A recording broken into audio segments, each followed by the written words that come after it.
Tibu. The top stories. Court dismisses Datuk Sri Najib's appeal to adduce additional evidence. And travellers from abroad required to undergo COVID-19 tests for 6 days upon arrival.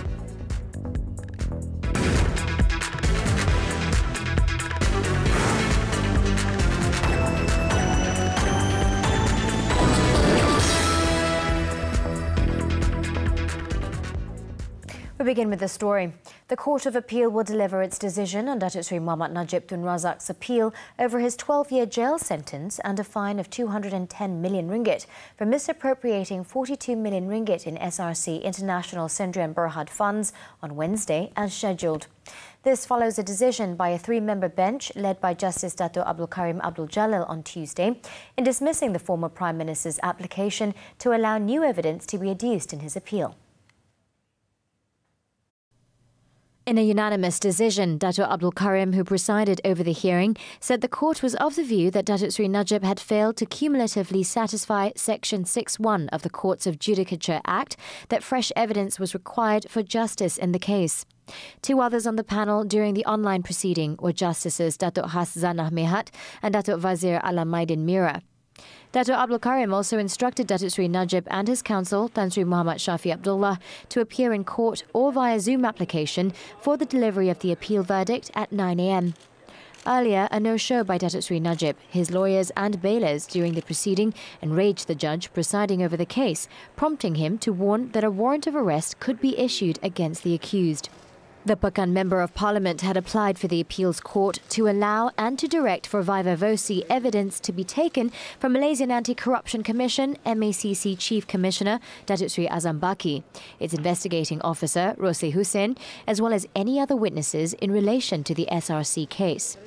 This was following the recovery of One Malaysia Development Berhad 1MDB funds totaling $15.4 million from Singapore, which allegedly was linked to Datuk Dr. Taufik Aiman, the husband of former Bank Negara Malaysia Governor Tan Sri Zeti Akhtar Aziz.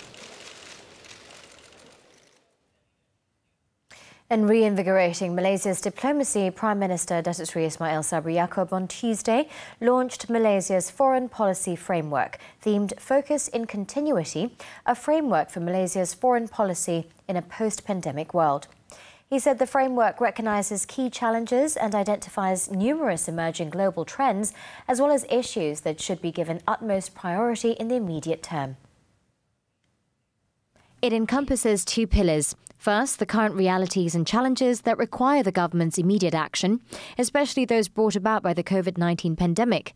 And the second, Malaysia's medium and long-term foreign policy direction. I'm confident that the framework, being a pragmatic and holistic living document, will carve the path of Malaysia to emerge stronger and more resilient than before the pandemic, while at the same time allowing us to become an active and dynamic member of the international community. The Prime Minister said this in his speech at the launch of the Foreign Policy Framework. Among those present at the launch were Foreign Minister Datuk Saifuddin Abdullah and his Deputy Datuk Kamaruddin Jaafar, heads of missions to Malaysia, and members of the Consultative Council on Foreign Policy, CCFP. The framework focuses on 8 priorities, whereby Datuk Sri Ismail Sabri said the first is to revitalise Malaysia's links to the global economy by focusing on establishing close cooperation with other countries on the international platform. The framework also focuses on pursuing health diplomacy beyond the mere act of receiving or donating vaccines and other medical equipment, which the Prime Minister said would require Malaysia to be directly involved in the manufacturing and managing of the vaccine supply chain worldwide. It also emphasised on promoting peaceful coexistence between nations, people of different faith, religion and culture, he said, adding that diversity, if accompanied by respect and mutual understanding, is a powerful tool to navigate towards a successful global recovery. The Prime Minister also commended Datuk Saifuddin and his team for taking positive and vigorous efforts to formulate the framework, which adopted the whole of government and whole of society method by employing the Shura or consultative approach that resulted in the development of the document, which is inclusive and holistic. At another event, Datuk Seri Ismail said the Residency Wilayah Keluarga Malaysia initiative is targeting to provide 80,000 affordable housing units within 10 years, or 8,000 units per year until 2028. This in line with the Shared Prosperity Vision 2030 and Agenda 2030. The government is committed to providing affordable and comfortable housing to all segments of Keluarga Malaysia, including those from the middle income or M40 group. Saya meminta Kementerian Wilayah Persekutuan dan agensi di bawahnya memastikan sasaran yang ditetapkan dapat dicapai dengan kerjasama pemaju swasta kerana ini adalah penting untuk kesejahteraan keluarga Malaysia. The Prime Minister said this at the Residency Kuchai Mas House key handover ceremony in Kuala Lumpur on Tuesday.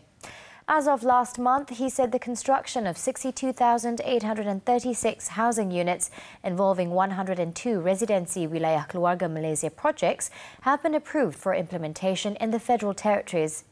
Of the total, 95 projects are in Kuala Lumpur, 3 in Putrajaya and 4 in Labuan.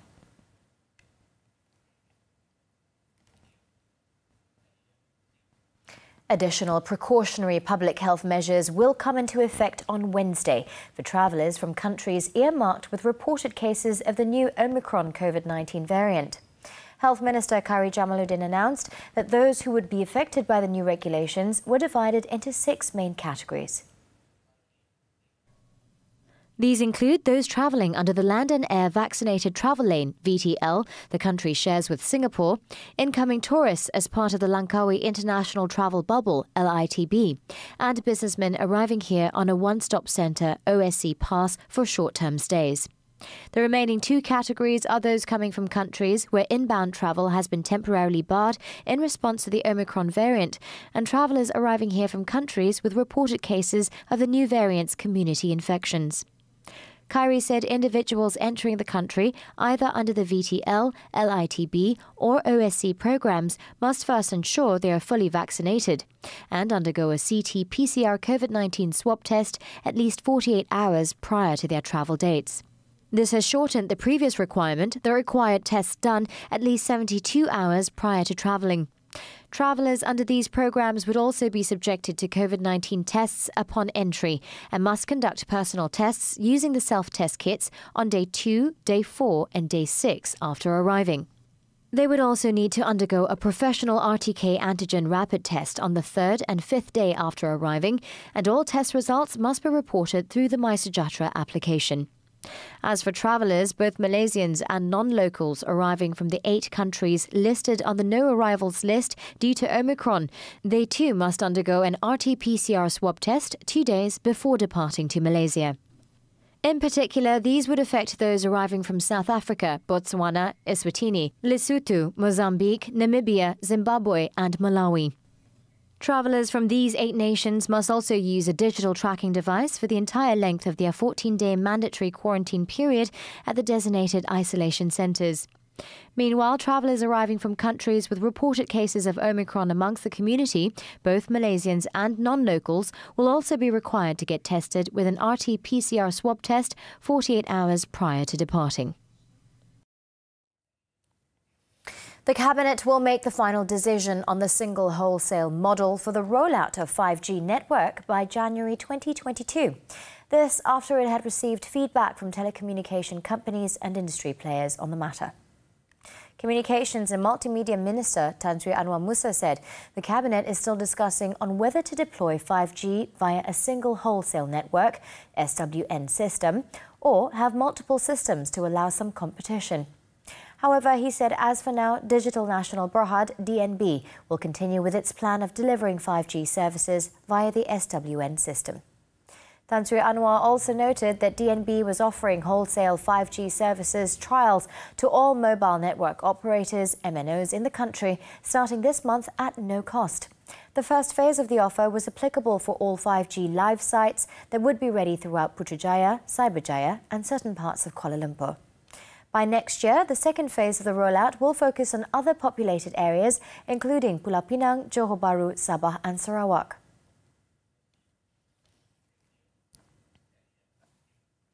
More employees are expected to get salary increment at the end of this year than in 2020, according to the Malaysian Employers Federation MEF Salary Survey for Executives and Non-Executives 2021. The 27th edition of the annual MEF Salary Survey, which was launched by its president, Dr. Syed Hussein Syed Husman, on Tuesday, indicated that 65.2% of respondent companies granted salary increases either to all or certain executive employees in 2021, compared with 58.4% in 2020. Dr. Syed Hussein, in a statement, said the average salary increase for executives in 2021 was 4.40%, while for non-executives, the average salary increase in 2021 was at 4.43%. The survey forecasted that average salary increase for executives in 2022 is at 4.17%. The survey also indicated that more than 90% of respondent companies adopted employee performance as the main criteria for determining quantum of executives and non-executives' salary increase, followed by the company's capacity to pay. Approximately 60% of the companies determined salary increase based on the profitability or productivity level, while more than half of the companies determined the quantum of salary increase based on market rate. Parti Sarawak Bersatu (PSB) on Tuesday launched its manifesto for the 12th Sarawak state election with the promise of sweeping changes if it were to win on December 18th. Chief among them is reforming governmental structure with the appointment of 4 deputy chief ministers, each representing one main ethnic group, to assist the chief minister.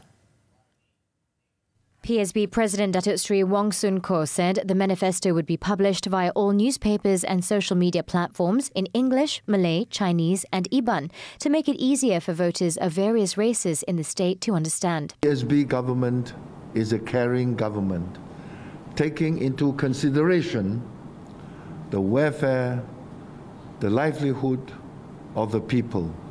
This will be our priority to uplift the standard of living, to make people's life easier and in fact more enjoyable. Equitable distribution of wealth. He said this to reporters during a media conference at the Bawang Asan PSB office in Cebu on Tuesday. The manifesto states that each of the main ethnic groups, namely the Dayaks, Malays, Melanau, Chinese and a cluster of a few minority native groups in Sarawak, shall be entitled to at least one position of either Chief Minister or Deputy Chief Minister, regardless of political background or position.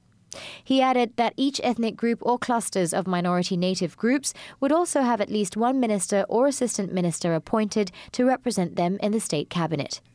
To avoid cronyism and to ensure transparency and fair representation in government, it said the cabinet and public sector and government authorities or bodies will be fairly and equally represented, not only according to ethnic background, but also by different regions or areas across Sarawak. The manifesto also called for the Sarawak State Treasury to be placed directly under the Cabinet and to sit apart from the Chief Minister and Deputy Chief Ministers, who should not hold any state finance ministerial office or position. On land issues, PSB said Sarawak's current policies do not provide security of land ownership and that it proposed converting all leasehold residential titles to freehold for natives. PSB also called for Sarawak to be a model secular state by setting up a Religious Harmony Commission to ensure freedom of religion is practiced in Sarawak.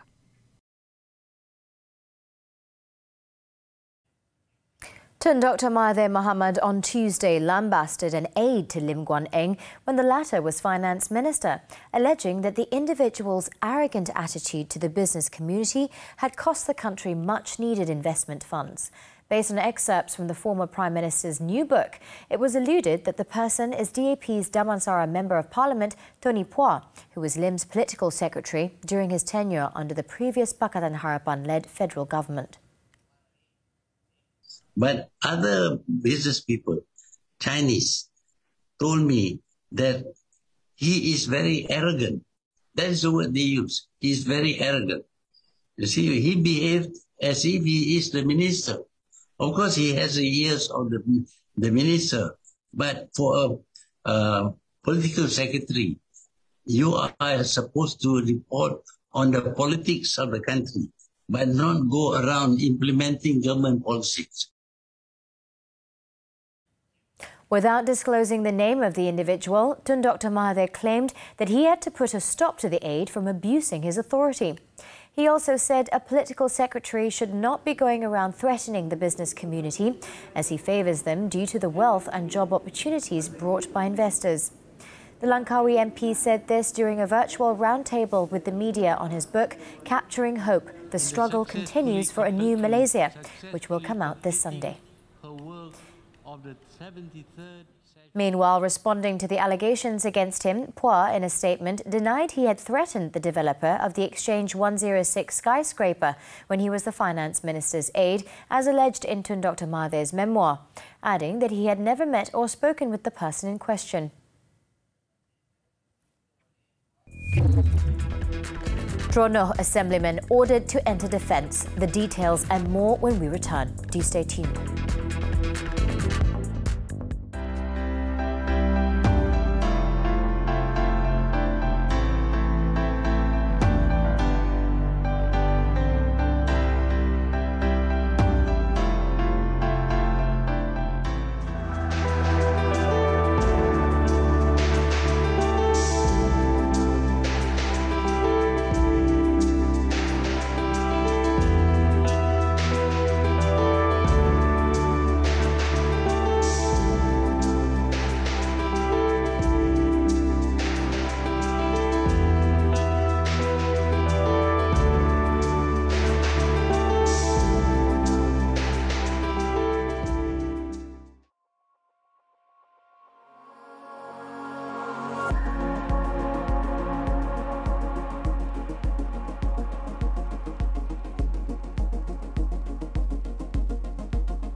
Welcome back, still on Nightline. In Perak, the Ipoh High Court on Tuesday ordered Tronoh Assemblyman Paul Yong Chu Kiong, who was charged with raping his Indonesian maid 2 years ago, to enter his defence. Judge Dato' Abdul Wahab Mohamad made the decision after finding that the prosecution had managed to prove a prima facie case against the Assemblyman at the end of their case.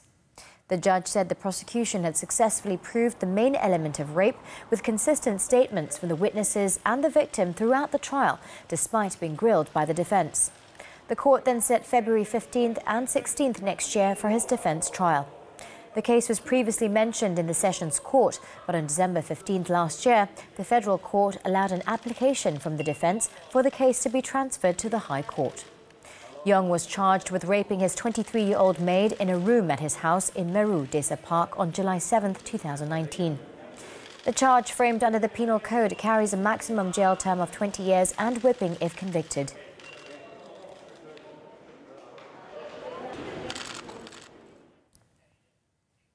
Any individual or group wanting to use convoy escort or marshal service to control traffic will have to apply for a police permit and provide valid reasons on why such a service is required.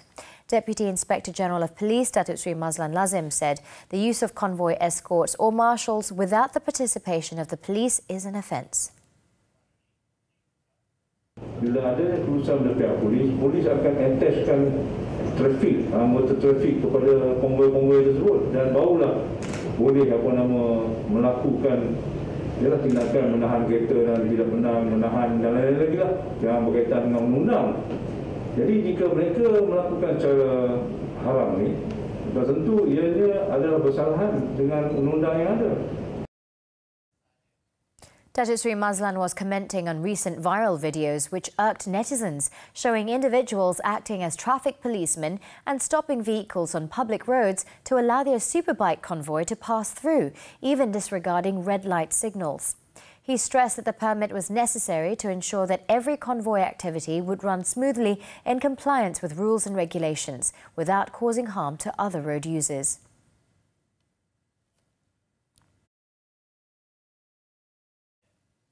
In the meantime, a dato and another man have surrendered to police after a clip showing them allegedly diverting traffic on a public road in Port Dickson went viral over the weekend.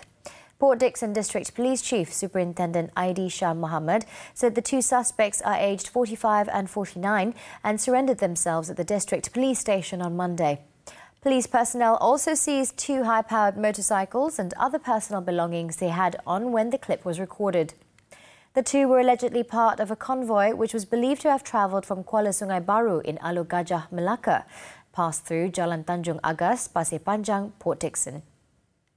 In the clip, an individual could be seen directing traffic to slow down and move to the left lane of the road to allow a convoy of at least 20 motorcycles to pass through the area.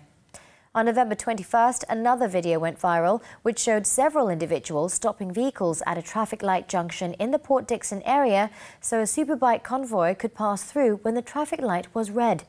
5 individuals have been detained to assist investigations under Section 21 of the Police Act and Section 79, Subsection 2 of the Road Transport Act.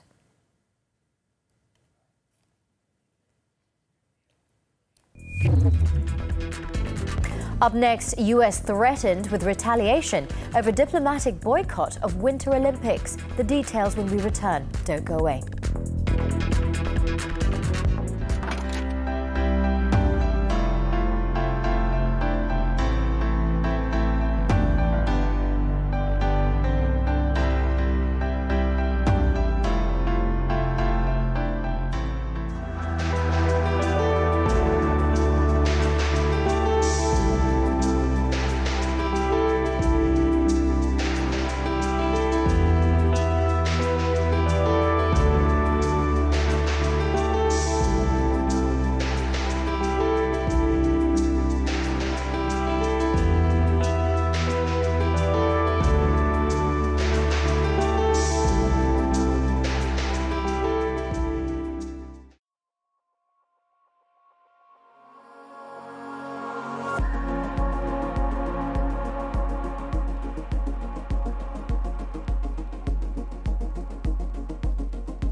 Back with news on the foreign front.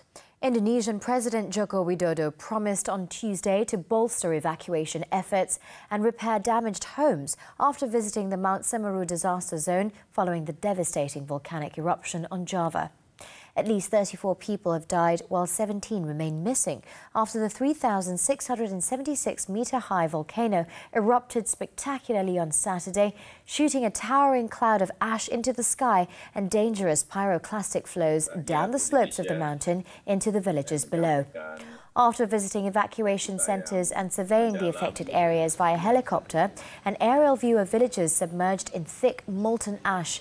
The president also said recovery efforts would be bolstered now and in the months ahead. Search and rescue efforts were ongoing on Tuesday but have been hampered in recent days by heavy wind and rain and limited equipment as well in some areas. The president's visit came as Mount Semeru erupted 3 times on Tuesday and amid warnings from the country's geological agency that heightened seismic activity could continue.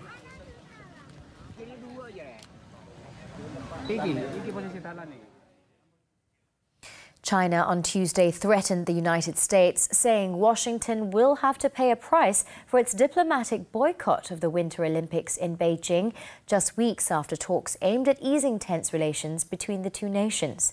Foreign Ministry spokesperson Zhao Lijian on Tuesday accused US politicians of grandstanding over the issue of not sending dignitaries to attend the events that China hopes will showcase its economic development and technological prowess.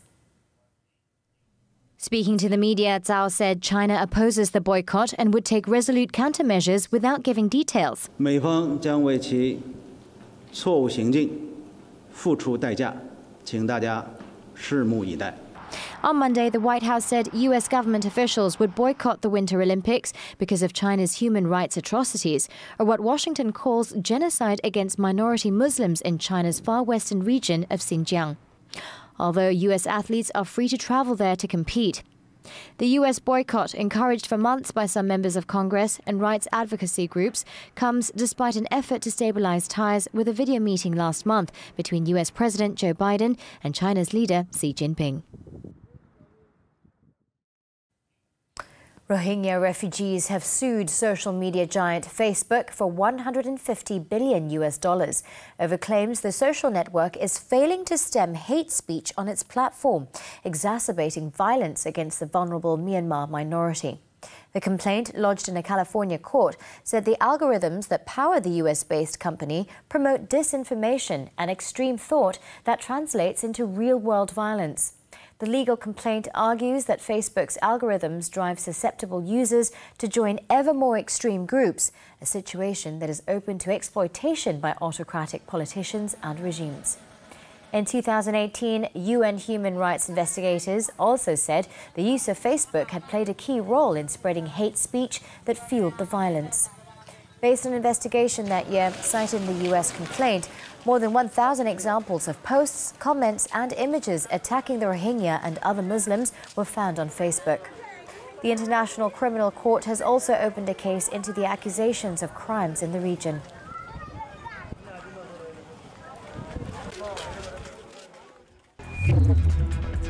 Still to come, action from the NBA. Don't go away.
Basketball, the NBA.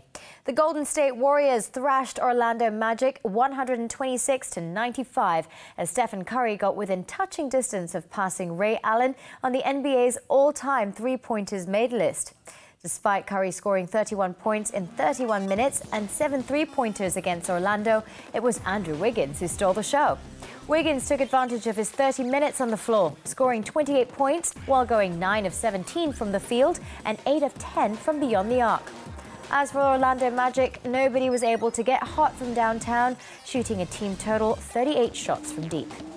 Cole Anthony and Mo Bamba were the biggest disappointments for Orlando, as Bamba played 18 minutes but only managed to grab 3 boards and scored 2 points.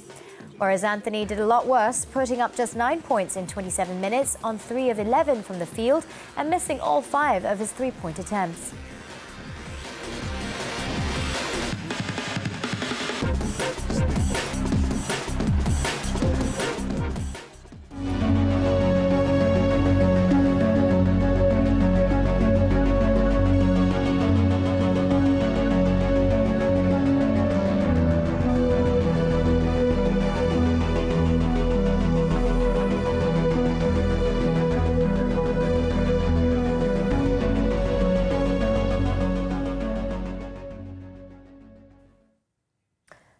Rolls-Royce, Ferrari, Lamborghini, Porsche. The fabulous car collection of the Iranian royal family is now on display in Tehran so that visitors can enjoy what once belonged to the Shah. Let's take a look as we wrap up Nightline this time around. I'm Anita. Thank you for watching and be well, Malaysia.